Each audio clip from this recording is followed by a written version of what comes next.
He spent his last pennies on an old container, not knowing that inside was his past. Now the truth, hidden for decades, will come out. Subscribe to the channel and write in the comments which city you are watching from. The rain had a way of finding him, no matter where he hid. It fell in thin, steady lines through the holes in the rusted roof above his head, darkening the frayed wool of his coat and pooling around the paws of the black German shepherd lying beside him. The dog barely flinched anymore. They were both used to the sound, the chill, the smell of wet concrete and diesel fumes. Ray Morgan leaned back against the damp wall of the underpass, hands buried deep in his pockets, eyes half closed against the flicker of headlights sliding by on the road above. Every rumble of passing trucks sounded like distant artillery, a memory disguised as noise. Once, he had worn a uniform that turned heads when he entered a room. Once, his voice had carried authority, and his decisions had shaped more than his own life. There had been medals. He remembered their dull weight against his chest, and faces of soldiers who had trusted him enough to follow him through fire. All of that was gone now, swept away by a single accusation that burned through his record like acid. Misappropriation of funds, they had called it. Unstable behavior, they had added, whispering the words like a disease. The truth was simpler and far more dangerous. He had seen what he was not supposed to see. He had uncovered shipments labeled as humanitarian aid that hid weapons bound for places no one wanted to admit existed. When he reported it, the system turned inward, protecting itself the way a body fights infection by killing its own cells. The army stripped him of rank, pension, and purpose. They left him with nothing but a discharge letter stamped dishonorable and the faint taste of metal in his mouth.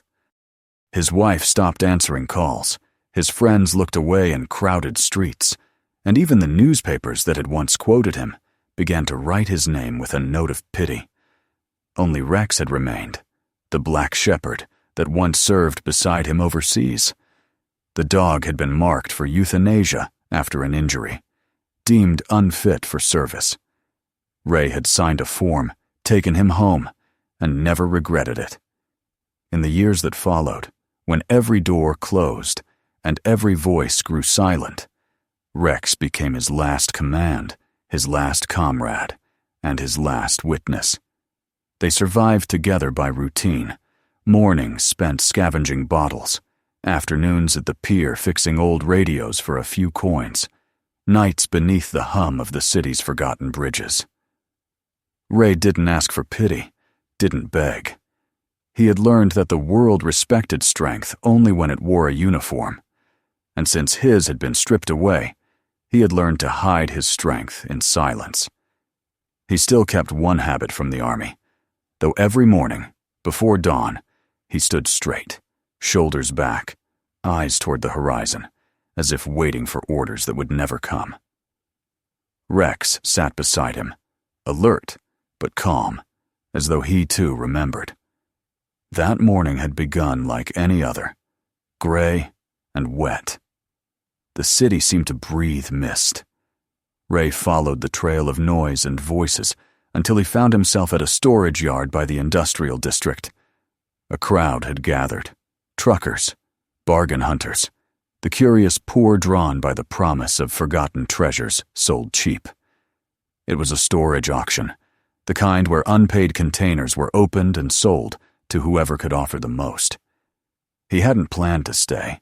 He was only looking for shelter from the rain. But something about the scene rooted him in place. Rows of rust-streaked metal boxes stretched across the lot, each a grave for someone's lost past. The auctioneer shouted numbers, his voice rough and hurried, bouncing off the tin walls. The crowd laughed, bid, shouted over one another. Ray stood apart, the outsider among scavengers, hands trembling slightly from cold and fatigue. He checked his pocket. $38, folded neatly. the last of a veteran's pride spent on survival. Yet when the auctioneer reached one particular container, a dented, faded green box with a military serial code barely visible on its flank, Ray's chest tightened. The sight of that stenciled lettering pulled something loose inside him, a flicker of recognition that felt almost like pain. "Next one's a relic," the auctioneer joked. "Probably empty. Starting at 30. The crowd murmured but stayed still. No one raised a hand. Ray heard himself speak before he even meant to. 38, he said quietly. The crowd turned. Some snickered. 38? You buying memories, old man, someone shouted. The auctioneer shrugged and brought down the gavel with exaggerated ceremony. Sold! To the gentleman with $38. The laughter faded behind him as Ray signed the slip, took the key, and approached his new possession. Rex followed closely, tail low, but eyes sharp. The container's lock was swollen with rust. Ray tried the key, but it snapped off. He sighed, looked around, and found a piece of rebar on the ground. With a grunt and twist, the metal groaned, then gave way. The doors creaked open, releasing a breath of cold, stale air thick with dust, oil, and something faintly chemical. He aimed his small flashlight inside. The beam wavered across piles of forgotten things. A broken chair, a duffel bag, a crate with faded army markings. At first glance, it looked worthless, another graveyard of junk. But then he noticed the corner of a steel case under a torn tarp, the kind used for classified transport. He stepped inside. The floor crunched beneath his boots. His pulse quickened in a way he hadn't felt since the service. He knelt, pulled the tarp aside, and uncovered a large metal container with embossed letters barely legible through grime. Property of Department of Defense. His breath caught. For a moment, he didn't move. He half expected sirens to start wailing, as if touching it alone violated some unseen boundary. Rex whined softly, ears pricked. Easy, Ray murmured out of habit, though his voice sounded strange to him. Old, cracked, but still that of a man used to giving orders. The case had no latch, only a sealed rim. He found a rusted crowbar among the debris and wedged it under the lip. The sound of metal scraping against metal echoed like thunder in the enclosed space. When it finally gave, the lid opened with a sigh that sent a puff of dust spiraling into the light. Inside lay a neat stack of folders wrapped in waxed cloth, a few faded photographs, and a smaller tin box with a name etched faintly on its side. E. Eldridge. The name punched through his chest. Edward Eldridge, his commanding officer, his friend, the man whose coffin he had once saluted before they buried him in Arlington. Ray sat back, heart pounding, and picked up a single sheet from the top of the stack. It was a letter, written in hurried script, edges brittle with age. If you're reading this, it means they got to me. What we found, they'll bury it, Ray. They'll bury you too if you try to fight them. But the proof is here. Don't let them erase it. His name, written in Eldridge's hand. The ink smeared, but unmistakable. The air in the container seemed to thicken, pressing down on him. He ran his thumb over the signature, half expecting it to vanish. Everything that had destroyed his life, the accusation, the silence, the dishonor, it had begun with Eldridge's death. Now the man was speaking to him from beyond the grave, telling him what he had always suspected. It wasn't madness. It wasn't a mistake. It was truth. He opened one of the folders and saw copies of logistics manifests, shipping routes, contractor names, exactly the kind of evidence he had once tried to report. Some pages were redacted, others marked classified. He flipped through them quickly, each page heavier than the last, each line confirming that he hadn't been wrong. They had framed him to keep this buried. He leaned back against the cold wall of the container, breathing hard. Rex watched him, head tilted, sensing the change in his master's heartbeat. Outside, the rain had stopped, but thunder rolled faintly in the distance, as if the sky itself was clearing its throat. Ray looked down at the box again and whispered, "You were right, Ed." The words came out rough, trembling. "You were right all along." He gathered the documents carefully, wrapped them back in the cloth, and slid them into his weathered backpack. As he stepped out into the gray afternoon, the air smelled of rust and wet asphalt. The world looked the same, but everything in him had shifted. For years he had drifted, waiting for life to end quietly. Now there was a pulse again, a mission, something to follow. He didn't know where it would lead, only that it had already begun. Rex walked at his side as they crossed the lot, the dog's black coat glistening in the weak light. Behind them, the open container stood like an empty coffin. The crowd had long dispersed, and only the echo of laughter remained somewhere far behind. Ray didn't look back. He tightened his grip on the strap of his pack and kept walking, his limp barely noticeable. As they reached the edge of the yard, a gust of wind swept through, carrying the sharp scent of iron and rain. Ray paused, turned his face upward, and closed his eyes for a moment. The world had forgotten him, erased his name from every record. But now, the truth itself had come looking for him. Somewhere deep in his chest, beneath the scar tissue and silence, something long, dormant stirred. Duty. Purpose. The faint, unmistakable rhythm of command. "Come on, Rex," he said quietly, and though the words were nearly lost in the wind, the dog lifted his head and followed. They disappeared into the misted streets, two shadows bound by loyalty and the weight of unfinished war.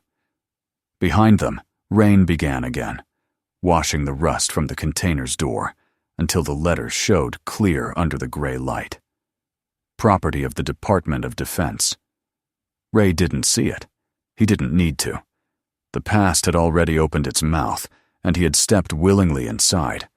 The echo of a forgotten uniform followed him into the night, soft as memory and heavy as guilt.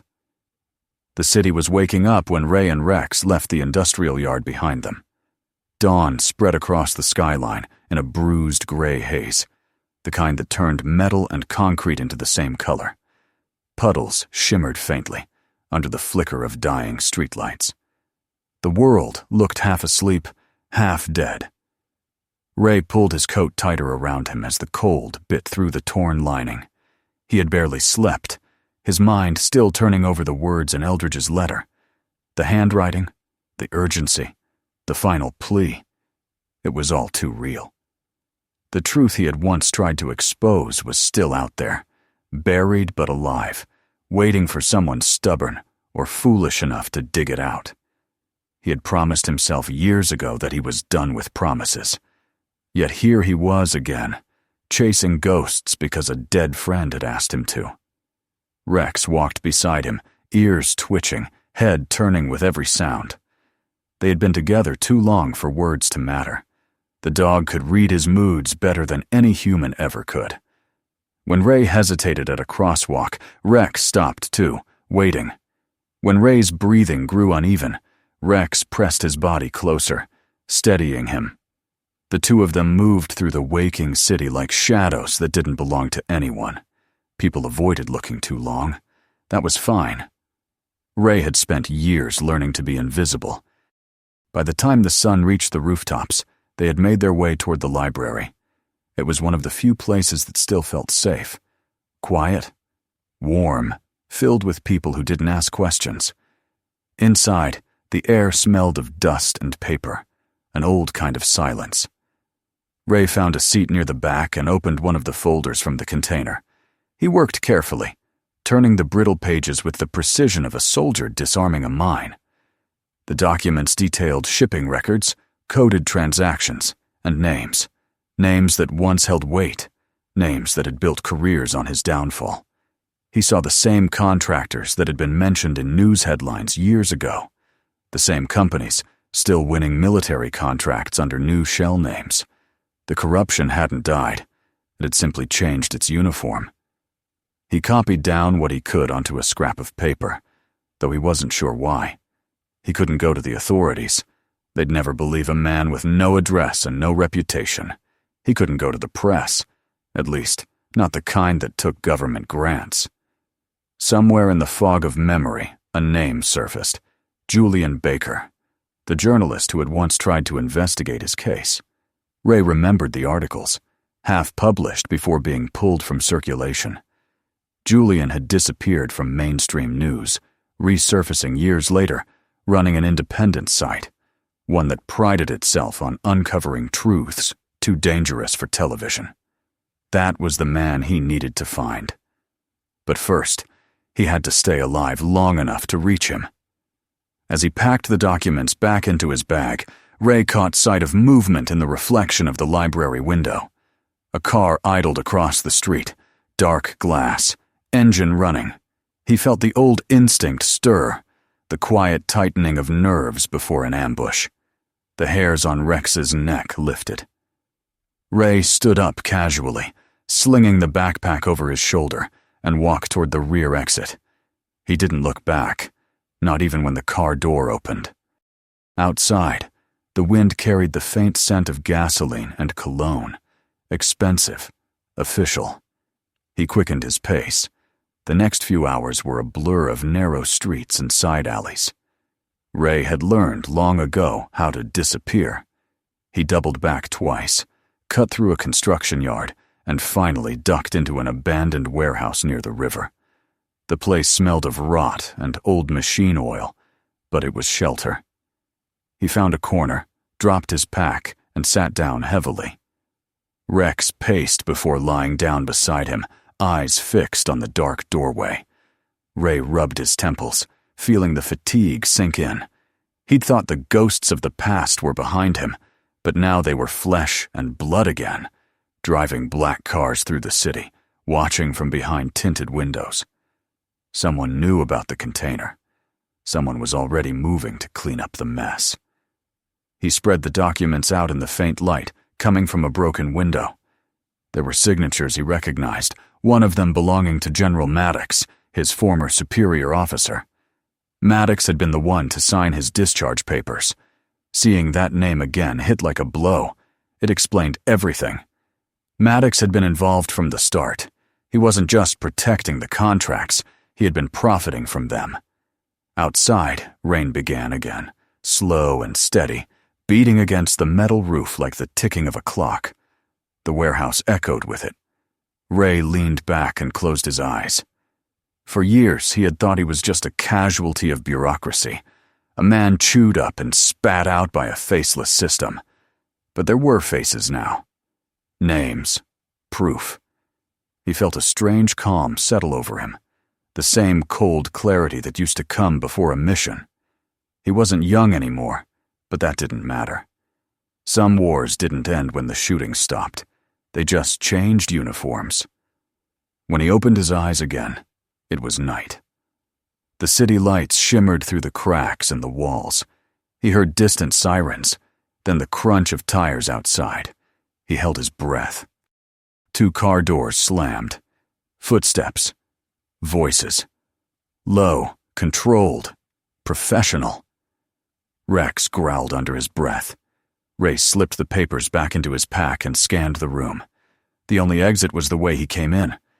The footsteps grew louder, echoing against the concrete. He waited until they were close, then whispered. Now. Rex lunged first, barking so sharply that the sound rattled the windows. The men outside froze for half a second, long enough for Ray to move. He grabbed a piece of broken pipe from the floor, swung it against the nearest metal beam to create a distraction, and slipped through a side passage half hidden behind a stack of crates. Shouts followed him, then the sound of boots pounding across the floor. He and Rex ran, weaving through the maze of shadows, until they reached a broken loading dock that opened to the street. They vanished into the night as quickly as they had arrived. By the time they stopped running, The rain had turned into a downpour. Ray ducked beneath an old awning beside a shuttered diner. Steam rose from the dog's coat as Rex shook himself dry.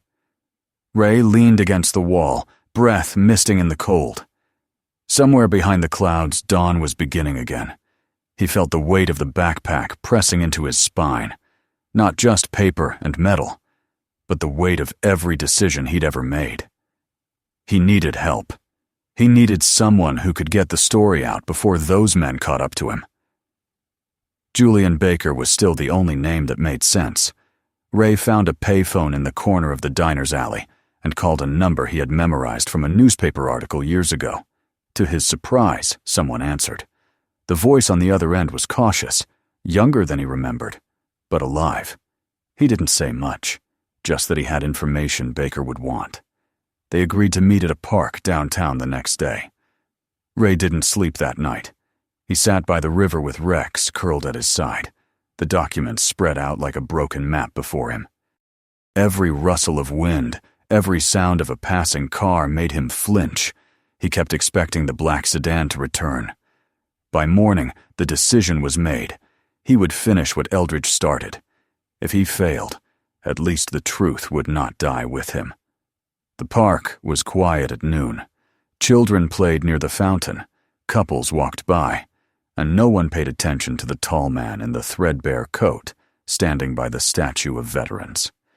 Ray waited, eyes scanning the paths. Rex sat patiently beside him. Minutes stretched into an hour. Then a different sound reached his ears.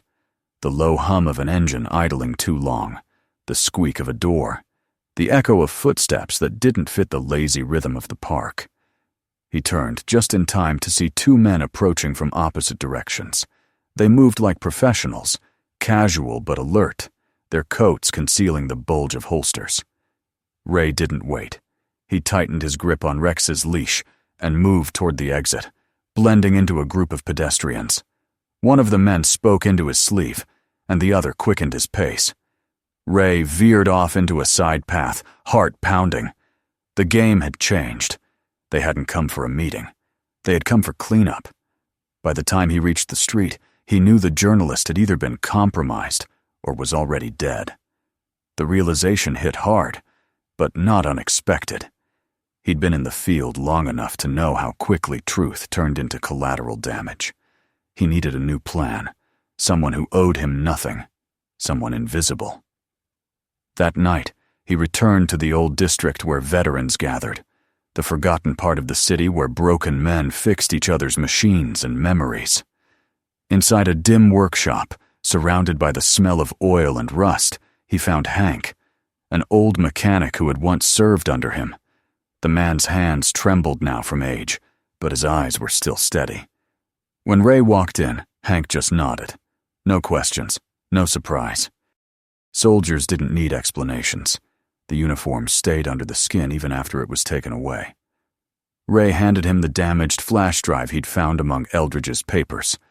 Hank studied it for a moment, then nodded again and set to work. Hours passed. Outside, the rain stopped. Inside, the only sound was the hum of the generator. When the screen finally flickered to life, a video began to play. It was Eldridge, older, tired, sitting at a desk. His voice was calm but edged with fear.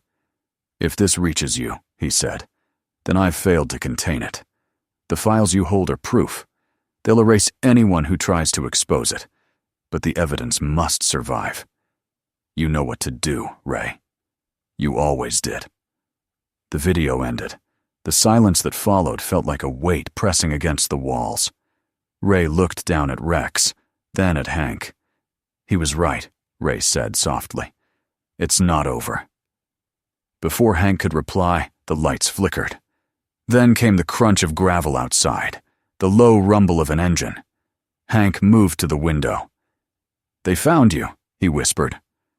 Ray grabbed his bag, slung it over his shoulder, and motioned for Rex to stay close. The door burst open. Men with flashlights and pistols flooded the workshop. Ray threw a wrench toward the light switch, plunging the room into darkness. Chaos followed. Shouts, gunfire, The crack of metal. Hank hit the alarm switch, filling the air with a piercing siren. Ray and Rex slipped out the back through a storage corridor that led to the alley. Rain began again, cold and relentless. They ran without looking back, the sound of pursuit echoing behind them. When they finally stopped, breathless and soaked, Ray turned to the dog. "We're in it now, partner," he murmured. Rex wagged his tail once, as if he understood. They took shelter under an overpass, the same kind of place they'd started from, only now the stakes were different. The documents were no longer just memories. They were a weapon. And like any weapon, they could kill if not handled carefully. Ray stared into the dark, listening to the distant hum of engines, the rhythmic drip of rain through cracks in the concrete. Somewhere out there, men were hunting him. But for the first time in years, he wasn't running from something. He was running toward it. He tightened his grip on the backpack and closed his eyes, hearing Eldridge's voice echo in his head. Don't let them erase it.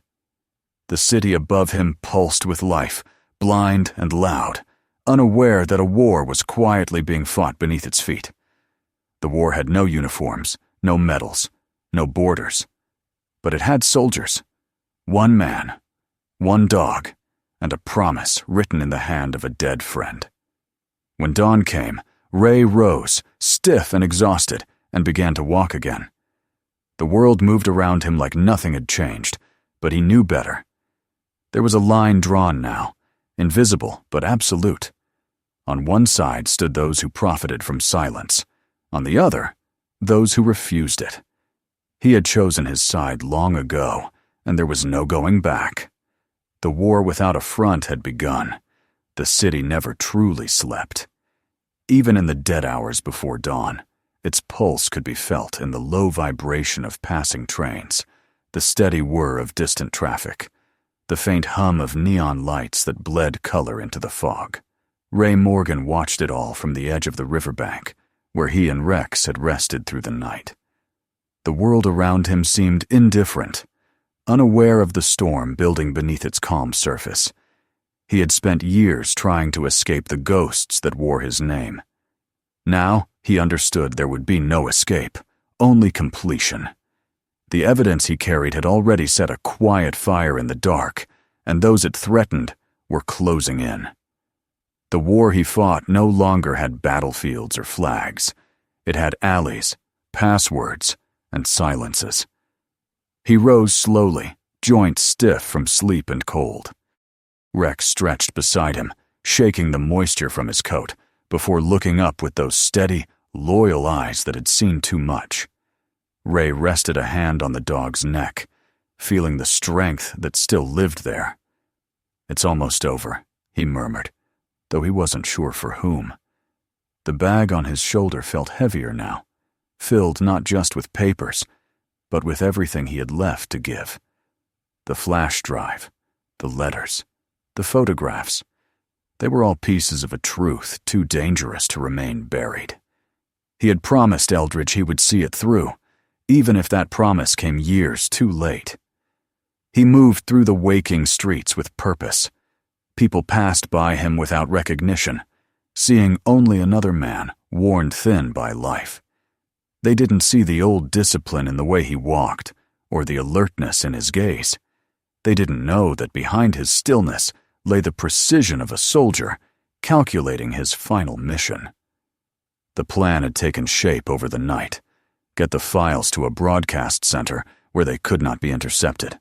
Force the truth into the open before anyone could stop it. It would take one chance, one spark, and perhaps his life. But what did that matter anymore? For a man who had already lost everything, the cost of justice was cheap. He crossed the industrial district and reached the outskirts of downtown as the sky began to lighten. The city's taller buildings rose ahead of him like sentinels, glass catching the pale dawn. Somewhere among them stood the old government communications hub that had been converted into a public radio network. It was quiet now, largely automated, its signals reaching thousands of homes each day. If he could breach their system, He could release everything.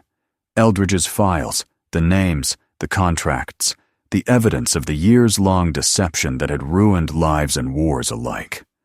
Ray had once planned entire operations with less clarity than he felt now. Every movement was instinctive. He studied patrol routes, memorized security cameras, and watched for shadows that lingered too long. Rex stayed close, silent as breath.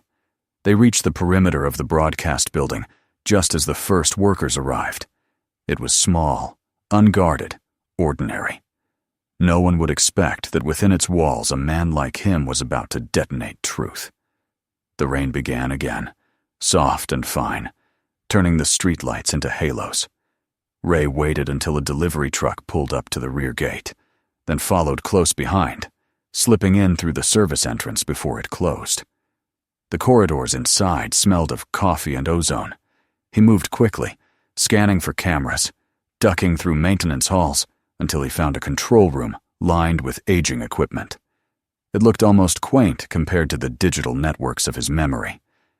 Yet it would serve. He sat, connected the flash drive, and began to upload.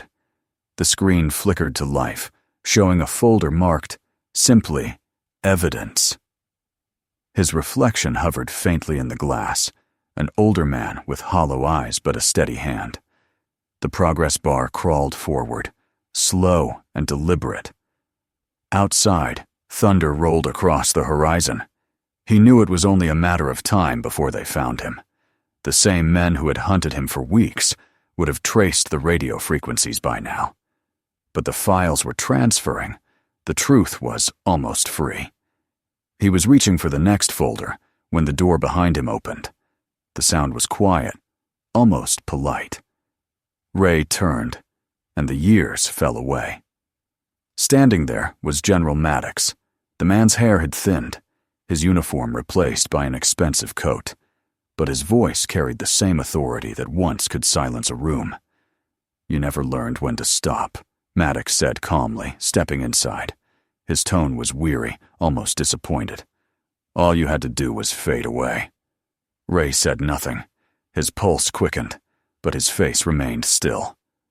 Maddox looked at the dog, then back at him. "I should have known you'd keep the mutt. You always were sentimental."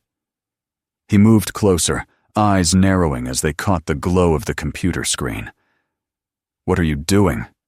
"Finishing what we started," Ray said evenly. His voice sounded stronger than it had in years. "You took everything from us to build your empire. Now the world gets to see it." Maddox smiled faintly, though there was no humor in it. "You think they'll care? You think people want the truth? They want comfort. They want someone to tell them everything is fine. You'll just be another mad soldier screaming into the wind." "Maybe," Ray replied, "but at least they'll hear me." The general's hand moved to his side. The gun was small, sleek, professional. "I can't let you do this," he said. "You've already done enough damage." Ray didn't move. The upload bar on the screen ticked past 60%. He felt Rex tense beside him, muscles coiled. The air in the room grew heavy, thick with the scent of rain and metal. "Maddox," Ray said quietly. "Eldridge died for this. You killed him to protect your lie.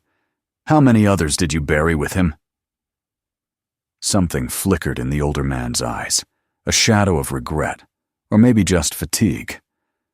"You never understood," he murmured. "We don't get to choose the truth. We protect it. We shape it." "No," Ray said. "You sold it." The words hung between them, and then came the sound of a gun cocking. Rex growled, low and dangerous. Ray's mind calculated distance, timing, angles. He'd been in worse corners before. When Maddox stepped closer, the shepherd moved faster than thought, launching forward in a blur of black fur and teeth. The gun went off once, twice, echoing like thunder inside the room. Ray dove to the floor, grabbing the weapon as it skidded away. Pain exploded in his shoulder. The bullet had found him. He ignored it, pressing his hand against the wound as he turned back to the console. The progress bar had reached 90. Blood ran down his arm, dark and steady. Maddox struggled to his knees, one hand clutching his coat where Rex had torn through the fabric. The man's face twisted with rage and disbelief. "You don't know what you've done," he rasped.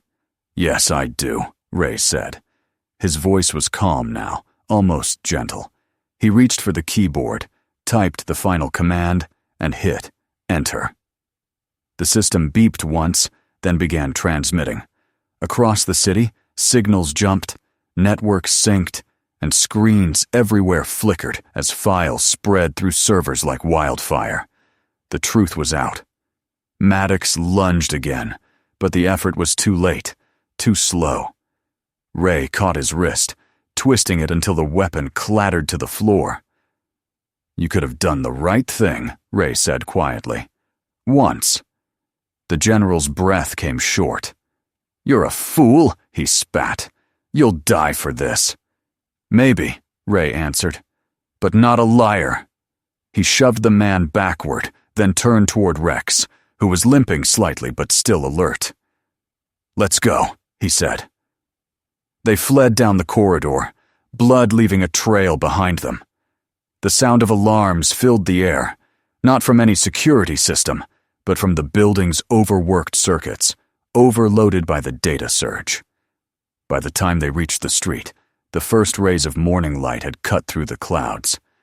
Sirens wailed in the distance. Police. Fire. Maybe something else. It didn't matter. Ray stumbled toward the alley, clutching his side. The wound burned, each breath shallow. He sank to his knees beside a wall, rain mixing with the blood on his hand. Rex pressed against him, whining softly. "We did it," Ray whispered. "It's done." The dog rested his head on his lap, warm and heavy. For the first time in years, Ray felt peace. The noise of the world faded. Somewhere far above, a helicopter passed, its spotlight sweeping across the rooftops like a restless eye, searching for someone who no longer needed hiding. When the first reporters began broadcasting the story hours later, Ray was gone. The files had already spread too far to be contained. The evidence of corruption, the contracts, the recorded confessions, everything that had been buried for decades was suddenly open to the world. The name of Edward Eldridge was cleared. The men who had silenced him were under investigation. And among the reports of heroes and whistleblowers, one name appeared briefly before fading again. Ray Morgan, former colonel, missing, presumed dead. Days turned into weeks. The city adjusted, as it always did. The headlines changed, new scandals replaced old ones. But somewhere in the heart of downtown, people began to leave flowers by the steps of the broadcast building. No one said why.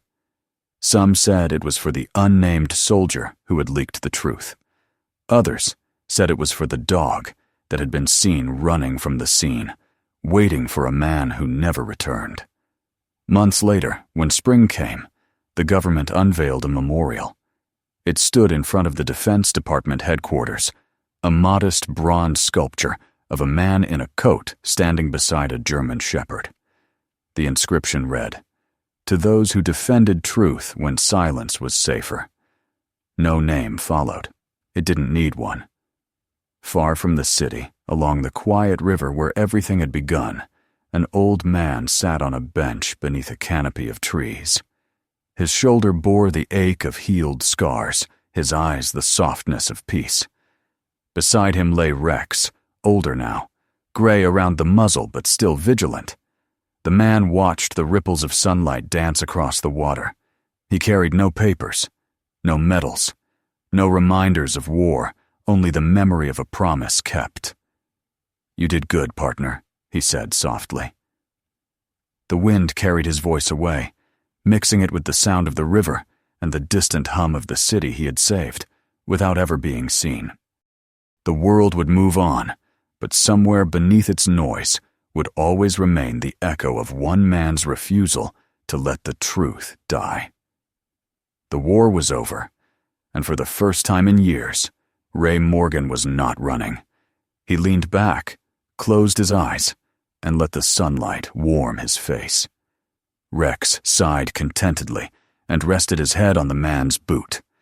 Together they sat in silence, two soldiers at peace, bound by a final order that had never been written, but had always been understood: to stand, to protect, and to endure, no matter the cost.